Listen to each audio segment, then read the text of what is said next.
Let's take our picture. So, this is a video. Kasi, Emotions dito sa graduation day. O, yung yung tawag, nakita niyo na yung meme na mixed emotions? Uy, basa talaga nila meme. Ba't meme? Graduation day. Oh my God! Nakapasa ka, Lane! Lane, nakapasa ka! Is so, oh my God. Lane, nakapasa ka sa UST! Colleen, thank you pa. Nakapasok ka! We're so happy to watch! Oh my God. Oh my God. Nalaman lang namin na nakapasa si Colleen sa UST. Hi! Oh my gosh, interview on April 11. Oh my God. Anong pakiramdam mo ngayon, Miss Montenegro, nang nakapasa ka sa UST? The one who's talking is stupid. Who you are talking to? Oh my God, oh my God.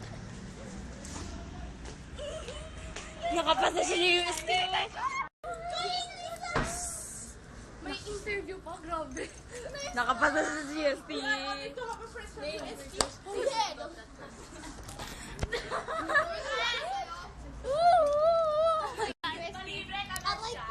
Libre naman niya. Hindi, failed ako sa science. Failed ako sa science. Oh yeah. yeah, man! What the what? Akala ko April 27. Bye-bye!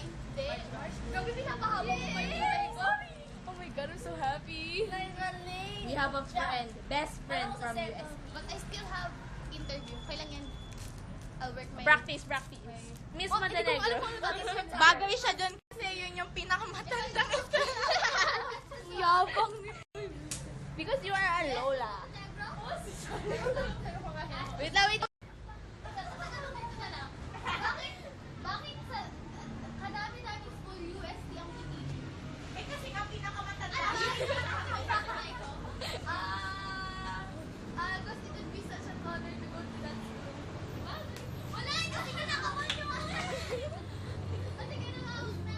Wala na. Ayun na. naman? Hindi ba yung graduation na? Grabe. Ani, ano palang oras? Start ang back. Oh, hindi. Ano? 3? 3 graduation yung 5. Lane ko. Will you be like a freak? Nakita ko sa mga parents namin na may distinction. Iiyak. Lane, Oh my God, tawag we sa have a friend from sa St. Mark yan, sa sito ng si Tonya, sa US. Sumasyan. Oo nga, tsaka si Kuya. Dami na kayo. Nakapasa sa UST. Meron tayo kaibigan guys sa USB. Congrats! Oh, white ko yun eh. Oo nga. Mixed emotions. This is mixed emotions. Wow. Graduation. May damit pa din sa dulo. Congrats! Oy, dahil pag... Dali ka sa akin na email. Ano oras mag-end graduation? Hindi pa yun. 7, 8. Siguro. Sa gabi. Yeah. Kung mahaba speech ni Kat, di mga 12 na tayo. Diba? Ilang sentence lang yun. Eh, si Ate Shin Rukan pa ata. 20 minutes? Wow!